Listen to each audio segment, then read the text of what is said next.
Delighted to have as our special guest this week on My Planet Rock's founder member of NWOBHM favourites Diamond Head, a man who's still plying his trade with lots of festival appearances to come in 2019 and a brand new album for Diamond Head called The Coffin Train. It's Brian Tatler. Good evening, Brian. Yeah, good evening, Ian. The Coffin Train, a brand new album for 2019. What's the title mean? The Coffin Train. What's that about? The Coffin Train is our singer Raz had a dream, and he said the carriages are all like coffins, and it was just sort of hurtling towards him from a big mushroom cloud or something, a nuclear kind of explosion. Wow. And he told me this. We just thought that's a really strong image for an album cover, especially for a rock band, a metal band.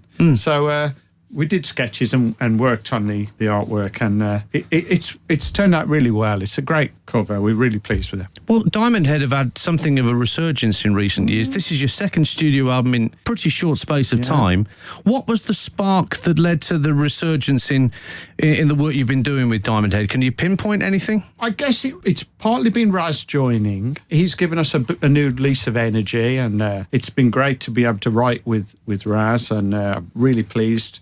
The last album was very, very well received, which none of us were expecting, but that gave us a lot of confidence to do another album. So we started, and we've managed to come up with this album, The Coffin Train, and so far everybody seems to like this one as well. Well, Belly of the Beast was the first song that kind of got released to the public, which has got a real pace to it, a proper album opener, Brian. It's got some tempo. Yes, that was the plan. You know, it's nice to kick an album off with a powerful, fast rocking song. I think we figure it'll be great live, even though we haven't had a chance to play it live yet. Okay. Well, in terms of the songs you selected, we'll get into that now. We're not going to start with anything particularly fast in terms of your personal selections. We're going to start with a bit of an epic in Led Zeppelin and Kashmir for the first song that you've selected. Okay, so Kashmir to me is the greatest song of all time by the greatest band of all time. So it doesn't get any better. And I've been loving this track since around 75 when it came out. It's a mighty, almost hypnotic riff. It has been my favourite song for at least 40 years. Let's hear it. The ultimate Led Zeppelin song, as Brian Tatler from Diamond Head has said, his favourite song from his favourite album by his favourite band. It's a good way to start My Planet Rocks with Brian Tatler. It's Led Zeppelin and Kashmir. Brian Tatler's our studio guest, a guitarist and founder member of Diamond Head, who have a new album coming out, The Coffin Train, and are going to be pretty busy in 2019. We'll get to the year ahead in just a bit, Brian, but going back to your youth, who or what inspired you to pick up an electric guitar in the first place? I think it's partly my brother. My brother's 6 years older than me, David. He played in a band. So he had a guitar when I was 8. And, you know, he'd try and play things on it. It was an acoustic guitar at first, or semi-acoustic.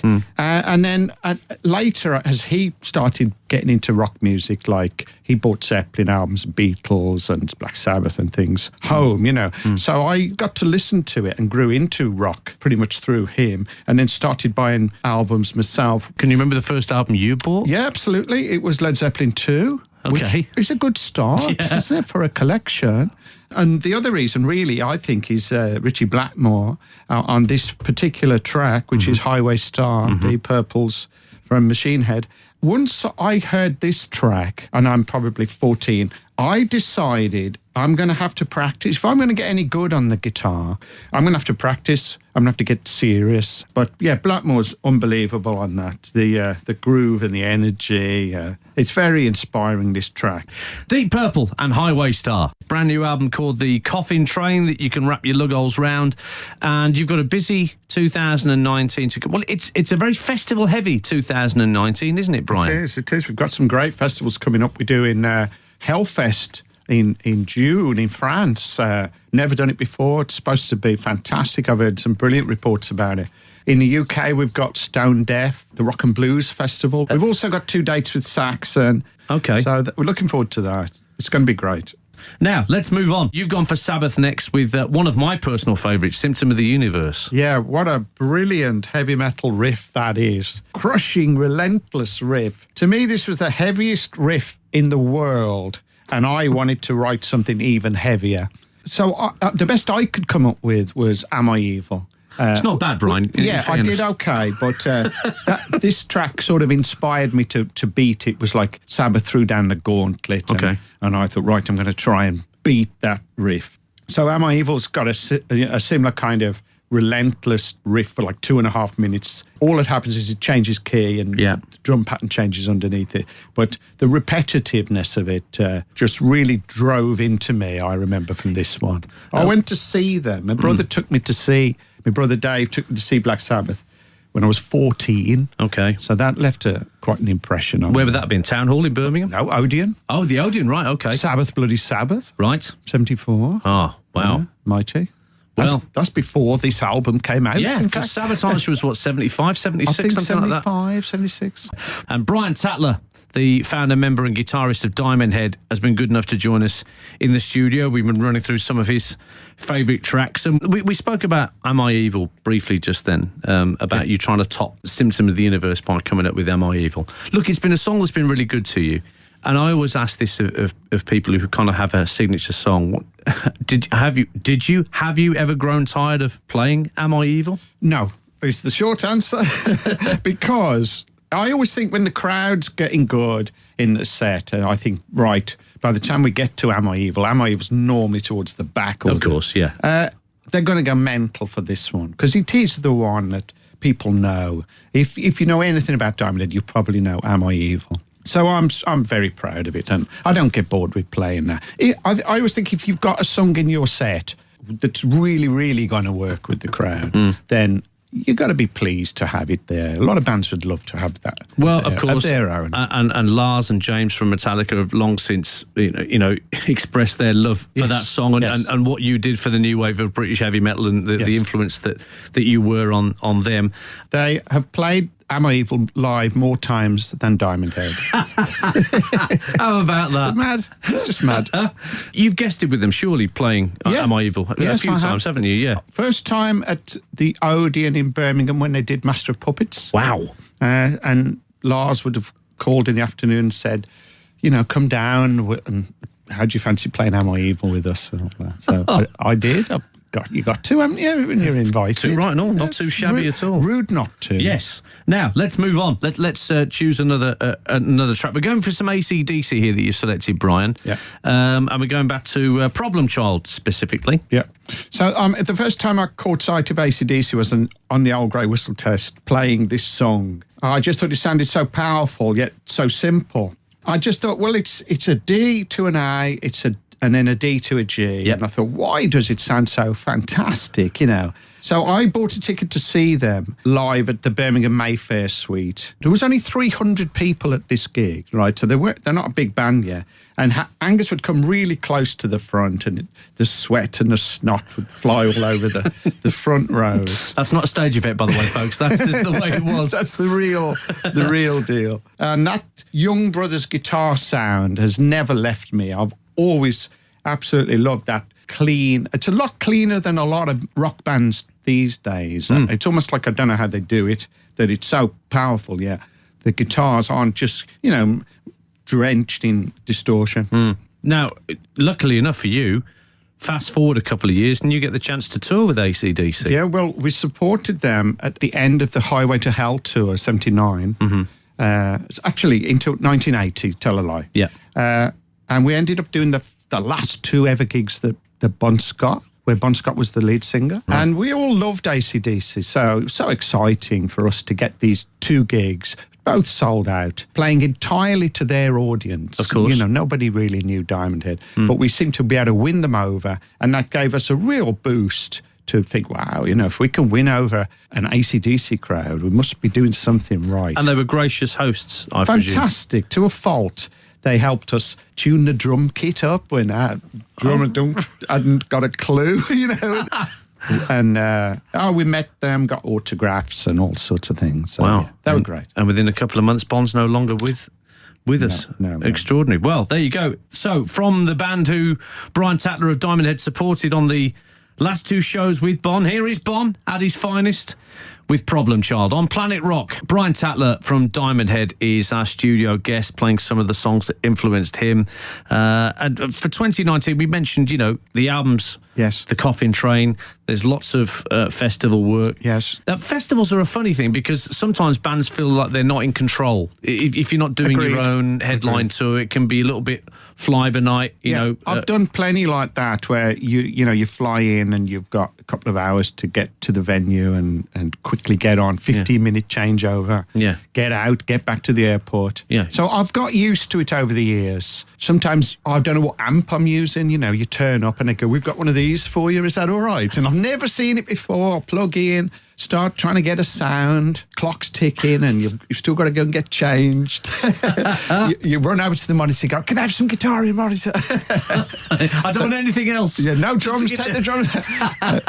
So it can be quite scary, and of course you run on and put on a brave face, and it's normally fine. If you look back over the Diamond Head history, is there one gig, one night that particularly stands out for you as being special? It's a cliche, but I always say the Reading Festival in '82 was a fantastic gig. I've probably done much better gigs since, but at the time, it felt like we were on the way up.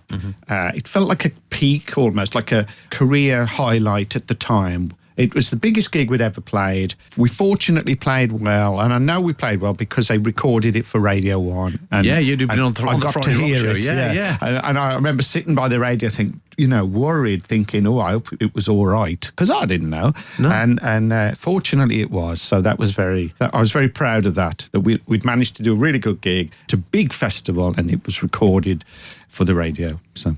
But I've probably, we did Bloodstock, we've done Sweden Rock, we've done all sorts of festivals since, Sonosphere, and we've probably played better because... Yeah, of course you did Sonosphere with the Big Four, didn't you? We did that in 2011. Yeah. I mean, what a great opportunity. We did the UK and France the next day, and both times I was invited up to play with the Big Four, to play Am I Evil, and then in France we played Helpless. Oh, there you go, just for a bit of variety. Yes, great fun. Now then, let's go for another guitar hero that you've selected. We're going to go with a bit of Hendrix here and Voodoo Child. Well, wow, this has to be one of the most exciting guitar performances ever recorded.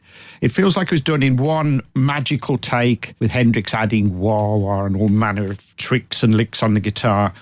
And no one had ever done this before, so it's almost like a signpost to the future. Thank God that somebody caught him on tape to inspire future generations who were not lucky enough to see him live. I never saw Hendrix. I'd have been 10 when he died, But an incredible performance. I can't get over how amazing this track is. You often wonder if he'd made it through, what sort of music he would be making. He would have given to the world. In these few short years. Yeah, the growth would have been... A couple of albums, that's it. Yeah, that's the shame about it all. But let's hear Hendrix in his prime with Voodoo Child, the selection of Brian Tatler from Diamond Head on My Planet Rocks. We're coming towards the end of our time, Brian. Diamond Head, as we mentioned, resurgence in recent years. Yeah. With the Coffin Train, the brand new album, and the festival work that you've got. And you mentioned that you're going to be doing a couple of shows with Saxon, one of your new wave of British heavy metal stablemates later in the year. Then what? Okay, I would imagine just more of the same into 2020. We've already got a few offers coming in. We're hoping to go out on a support tour or do something, get back over to the US, maybe Canada. We haven't been to Japan for a while, so that'd be nice. So we went to Japan in 2008, I believe. That was great. So I'd love to go back there. We all would, but it's just finding get the promoter, and it's all line up all your ducks. But I mean, I've known you for a long time, and you've always struck me as being somebody who's got a love and an enjoyment for what he does. Absolutely. How do you maintain that enthusiasm? What is it that drives you on? I'm not sure. I just think I love the guitar and the sound of the guitar and music. I'm a huge music fan. So I feel it's what I do best. I don't get too distracted from it where I think I'll go and do something else. Gardening. Or buy a Harley Davidson or something. I don't fancy anything outside. Are you a guitar collector? Have you got it? Not really. No, I've only got. I think I've got 7, 8 guitars, and you use the lot. They're all workhorses. Yeah. I do. They all got a specific job, pretty much. And if I find if I'm not using a guitar for a few years, I will sell it and look for something else. You know, it's obviously not doing it for me.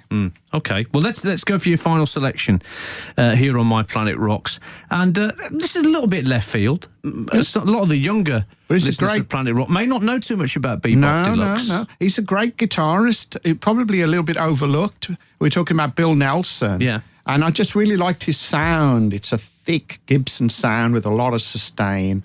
It's a great song with from another awesome guitarist, I feel. And I love the solo at the end. I stole loads of licks from Bill Nelson. His style is fantastic. I saw them live a couple of times and had a few albums, but I always feel punk rock pretty much wiped them out. Brian, it's always a pleasure to see you. It's great to see that you know Diamond Head are still out there doing it, and the Coffin Train's going to do great business for you, just as the previous studio album did, of course. Thank you. You've got a busy 2019 to come, and we wish you well with that. We will leave it with Bebop Deluxe, Jet Silver and the Dolls of Venus, which is Radio 2 classic. a nice complicated song title to round things off. Brian, all the best for you for the rest of 2019. Thank you, Ian. Thank you for having me. Bless it's you, been great. Brian Tatler's been our studio guest on My Planet Rocks here at Planet Rock.